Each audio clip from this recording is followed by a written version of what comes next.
10 people are trapped in a motel.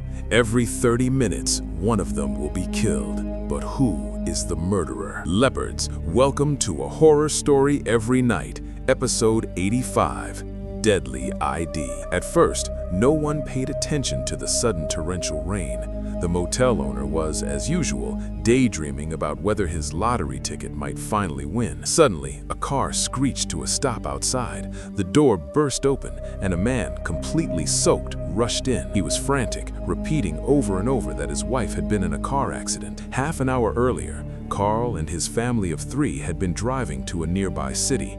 Under the pounding rain, everyone in the car felt uneasy. Then, without warning, the car ran over something and blew a tire.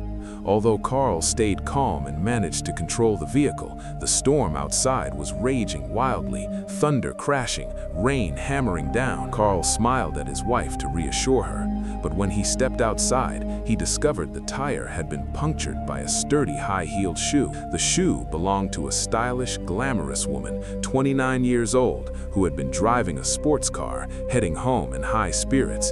She had a rather unusual profession. She catered to wealthy elites. After finishing her last job, she had borrowed a lighter from one of her rich clients, but now she couldn't find it and was rummaging through her car. In the process, some of her clothes, along with that high heel, had been blown out of the car, setting off the chain of events to come. Meanwhile, as Carl finished changing the spare tire, his wife went to the window after hearing their son, Messi, tapping at it. He wanted her to step back so she could see the letters he had written. But just as she stepped backward, another car came speeding through the storm. Inside were a female celebrity and her driver, John. Earlier, the actress had been arguing fiercely with producers over a contract. In the middle of the argument, her phone battery died.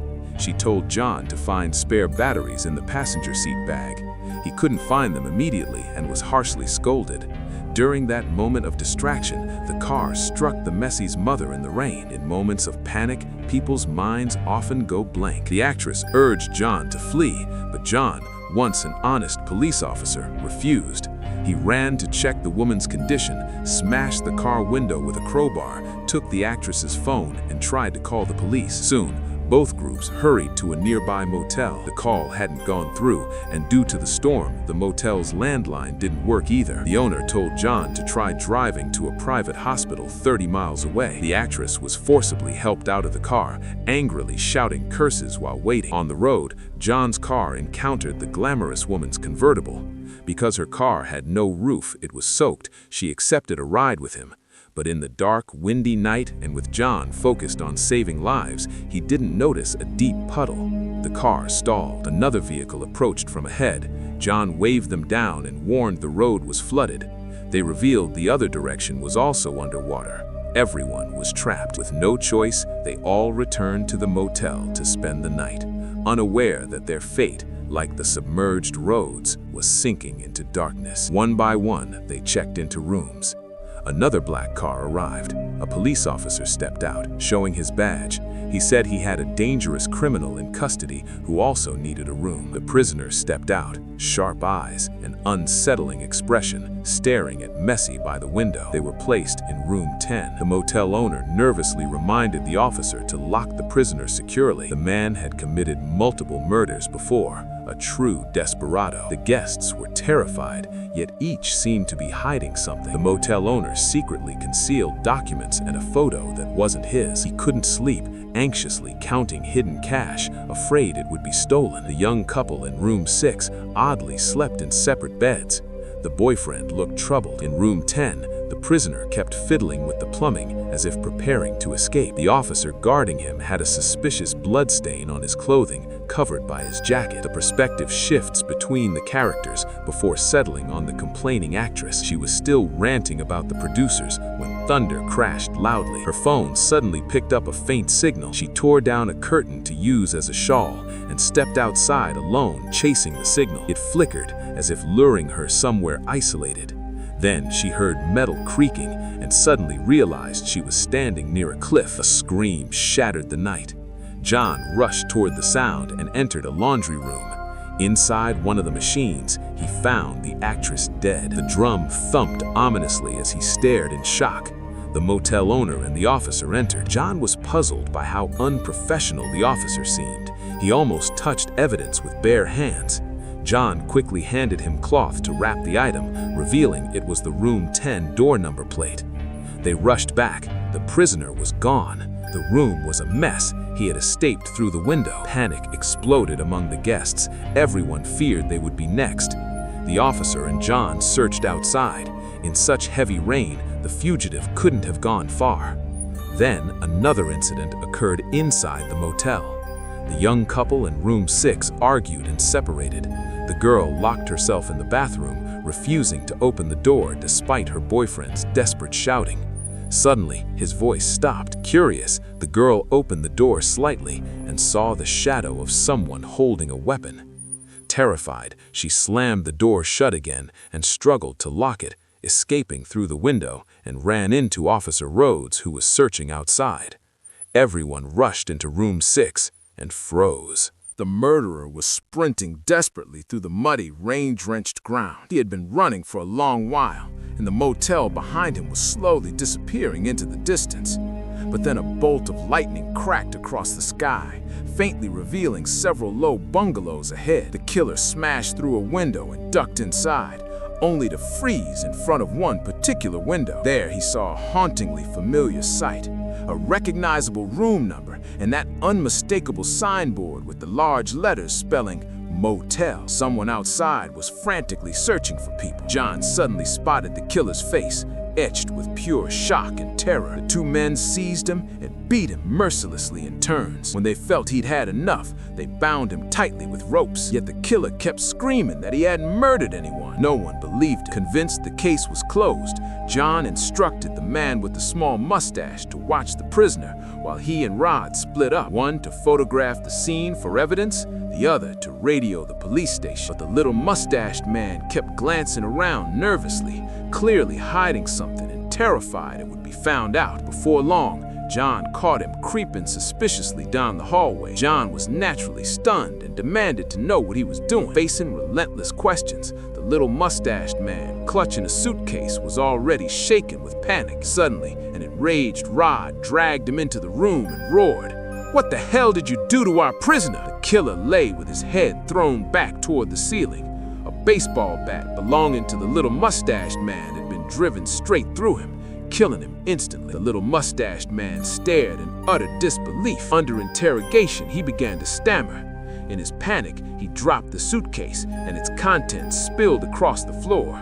Expensive jewelry and personal items belonging to a famous female celebrity who had already been beheaded and murdered. Now the little mustached man was impossible to defend. He was finished. In desperation, he grabbed the nearby bystander, Jasmine, as a hostage, forcing everyone to retreat. But Jasmine fought back violently, and both men crashed hard into the freezer. At that moment, the little mustached man's second secret was about to be revealed. Inside an ordinary-looking freezer lay the frozen corpse of an unknown man. This sealed it for the driver and the police.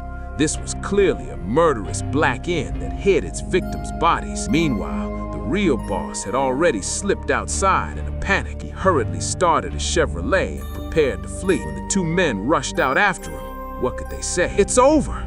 But the little mustached man was now rampaging wildly across the yard. The noise quickly drew Carl Peng, who had been caring for his wife. Confused, he suddenly saw his son, Macy, standing directly in the path of the accelerating car. The entire scene fell deathly silent. Everyone's mind went blank. Carl collapsed beneath the car's bumper, lifeless. Afterwards, the little mustached man was quickly restrained again, but he continued shouting that he hadn't killed anyone, that the crash was just a tragic accident. Furious, Rod demanded, "Then how do you explain the body in the cold storage?" In response, the little mustached man finally offered his story. Last month, he'd gambled away every cent in Las Vegas. Broke and unable to afford a ride, he hitchhiked west and happened to stop at this motel just hoping to beg for food. To his shock, he found the owner dead, face down in a cold, uneaten pizza. Moments later, another traveler arrived, asking for a room. With no money, the little mustached man simply took $30 from the man and handed him a key. Guests kept arriving after that. Unable to reach the dead owner's family, he quietly took over the motel, transforming from a broke gambler into the new proprietor. But Rod found the ridiculous tale completely unbelievable. He drew his gun, ready to execute the little mustached man on the spot. John urged him to calm down, arguing that the man didn't look or act like a cold-blooded, habitual killer at all. He seemed inclined to investigate more carefully. After Rod's furious tirade, the room finally quieted for a long time, until Macy ran to the bedroom to check on his mother. The short-haired girl remarked that their situation felt eerily similar to the movie, and then there were none. 10 people trapped together, dying one by one, each sharing some hidden guilt or connection. She wondered aloud whether they too had something in common that linked them all. Just then, while Rod was lost in thought, he heard a noise from the next bedroom. He burst in. The woman on the bed lay with vacant, lifeless eyes. She was already dead. Macy, seeing his mother gone, was heartbroken but made no sound. Soon, Rod discovered an inconspicuous key hidden under the bed. It was marked with the number 6. John was stunned. Ever since the female celebrity's death, every new corpse appeared mysteriously accompanied by a room number plaque showing up at the scene. But this woman had clearly died by accident.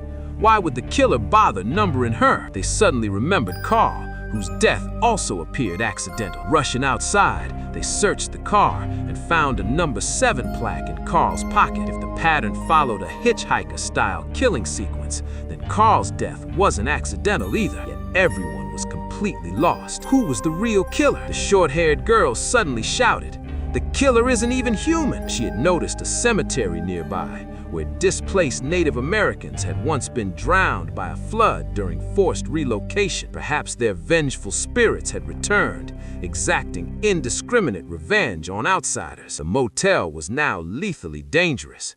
John urgently told Jasmine and the short-haired woman to take the child and drive away immediately. If the road ahead was flooded, turn around and keep driving the other direction until sunrise. Meanwhile, Rod came charging back, roaring in fury. Others. Just as the two kept arguing fiercely, the car exploded first. Flames roared into the sky. Rhodes shouted desperately while frantically trying to extinguish the fire. But when the thick smoke finally cleared, there was absolutely no sign that anyone had ever been inside the vehicle. Perhaps the person had already been reduced to ashes. Rhodes turned and roared at John in furious dissatisfaction. But the moment he stormed away in rage, he realized Carl's corpse had vanished without a trace. Bewildered and panicked, they raced to every previous murder scene, only to discover that every single body had disappeared completely, as if erased from existence like pieces in some sick game. Jasmine completely broke down and screamed at the empty night around them. He shouted that next week he would turn 30, and all he wanted now was to return to his hometown, plant orange trees, and live a quiet, simple life in the countryside. But the moment the words left his mouth, the little mustached man beside him said quietly that he too had a birthday next week, May 10th. Almost in perfect unison, the entire group answered, "Me too." They rushed to pull out every guest registration form in the motel office, and to their horror, all 10 of them shared the exact same birthday. Before anyone could even begin to process the impossible coincidence, a blinding bolt of lightning struck the power transformer. It tore through the roof. At the same instant, the entire motel plunged into pitch-black darkness. Everyone ran outside in the pouring rain to try to restore power, but John remained inside alone. He stared at the registration papers, murmuring the names under his breath, sinking deeper into thought, until he suddenly spoke aloud a line of poetry he had never read or heard before. "Today, hey, right? No way. Am I speaking? Look at who the hell am I talking to right now?" In a disorienting haze, John found himself seated in a stark room surrounded by strangers dressed in sharp suits. He seemed to recognize the big bearded man facing him and shouted, "Doctor!" Even though he had no idea how he got there, he still recounted everything that had happened at the motel. The doctor listened in silence, then wordlessly pulled out a photograph and asked, "Do you recognize this fat man?" The doctor explained that 4 years earlier, on a single night, this man, Malcolm, Rivers, referred to as McKinn in some tellings, had methodically murdered 6 people. He was now on death row. As a child, he had been repeatedly beaten by his stepfather. His mother, a sex worker, had no time for him and regularly abandoned him at a roadside motel. The unrelenting trauma caused his mind to fracture, creating multiple distinct personalities as a desperate form of self-protection. John interrupted sharply. "Why are you telling me this?" The doctor looked straight at him and said, "John, you are one of Malcolm's personalities." It was over. The doctor slid a small mirror across the table. John stared and recoiled in terror. So, the motel, the storm, the murders, none of it was real. It was all a controlled therapeutic scenario constructed by the doctor to treat Malcolm's severe dissociative identity disorder. Under deep hypnosis, he had brought the 10 personalities into one shared mental space, an isolated motel during a storm, so they would be forced to confront and ultimately eliminate each other, allowing the core personality to integrate and survive. "Because I know him, Thunder. I'm so tired." The doctor explained to John that among the 10 personalities, one was the murderous Alter who had taken control 4 years ago and committed the 6 killings. John's task was to identify and destroy that killer personality within the next 8 hours. If he failed, Malcolm's execution would proceed as scheduled.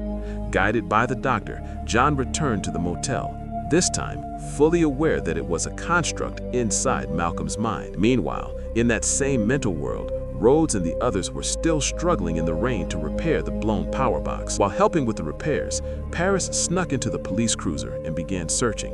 She uncovered damning evidence. Rhodes was no cop. He was a criminal, part of the same gang as the man who had been beaten to death earlier with a baseball bat. Earlier that day, Rhodes and his accomplice had been in custody, being transported to another prison.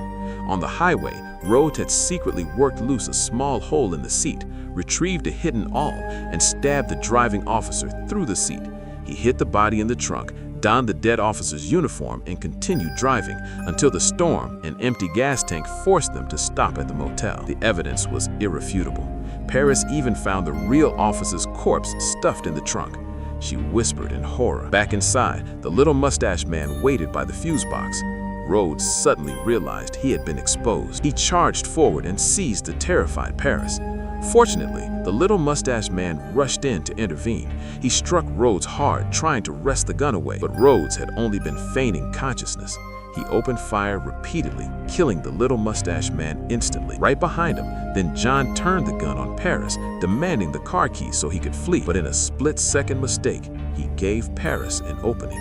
Gunshots rang out relentlessly. In her terror, Paris finally threw herself into John's arms. He shouted for her to run, but John told her to stay right where she was. Don't go anywhere, because he knew no one could escape this motel. Gun raised, he confronted Rhodes in a narrow alley. Rhodes demanded the keys again, but John immediately leveled his pistol. The two opened fire on each other in a brutal shootout. From his years of police experience, John had already seen through Rhodes's fake cop persona. When the gunfire finally stopped, Rhodes clung to life and gasped that he wasn't the killer. John replied calmly, "I know." Among the 4 remaining people, he had guessed that the murderer was very likely himself. Back when he was a cop, a case had left him psychologically shattered. He often blacked out and started taking medication, so he believed these killings happened during his blackouts. He was convinced he himself was the deadly identity. In the end, John fulfilled the doctor's instructions and left the chance for survival to Paris, the kind woman who dreamed only of a peaceful rural life. She refused John's attempt to save her, urging him to live on. The next morning, the heavy rain finally stopped, symbolizing that the battle among the personalities had reached a further conclusion. On Malcolm's side, he was diagnosed with a severe mental illness. The doctor pleaded with the judge. Yes, his body had committed the murders, but the personalities inside were innocent. Having witnessed Malcolm switching between personalities firsthand, the judge reluctantly agreed to postpone the execution and send him to a psychiatric facility first. But no one, not even the doctor, realized that there were actually 11 people in that motel, the one who never spoke much. On the transport van to the facility, Malcolm's pupils dilated and a creepy smile spread across his lips. In his mental world, Paris had finally reached the idyllic orange grove of her dreams. Surrounded by heavy, ripe fruit, she felt joyful and began to sing. In the real world, Malcolm hummed along softly. That afternoon, as she happily fertilized the trees and raked the soil in the off-season, she dug up a familiar motel room key. When she saw the number 1, Malcolm's jaw began to tremble violently. In reality, it turned out the deaths of those 9 people were all caused by the boy, Timmy. He was the true deadly identity. His innocent, harmless appearance had fooled every other personality. Because he rarely spoke, he evaded the doctor's detection and ultimately shattered the carefully orchestrated game designed to eliminate the personalities. Hearing Malcolm suddenly stammer and speak, the doctor, believing the danger had passed, carelessly opened the window without hesitation. In the end, Malcolm's dissociative identity disorder stemmed from his traumatic childhood environment. His stepfather frequently abused him, so early on he split off the little boy as an evil personality to protect himself. At the same time, he created the driver, a just and kind personality. That's why, aside from the boy, only the driver remembered the poem Malcolm had written as a child. The poem's meaning revolved around his mother, who worked as a prostitute and didn't belong there. It referred to her clients. Today, he's not there again, meaning the client had grown tired of her and left. I hope he disappears forever. This reflected Malcolm's deep longing for his mother's companionship. He desperately wished the clients would disappear so she could give him all her love and attention. And with that, the film ends.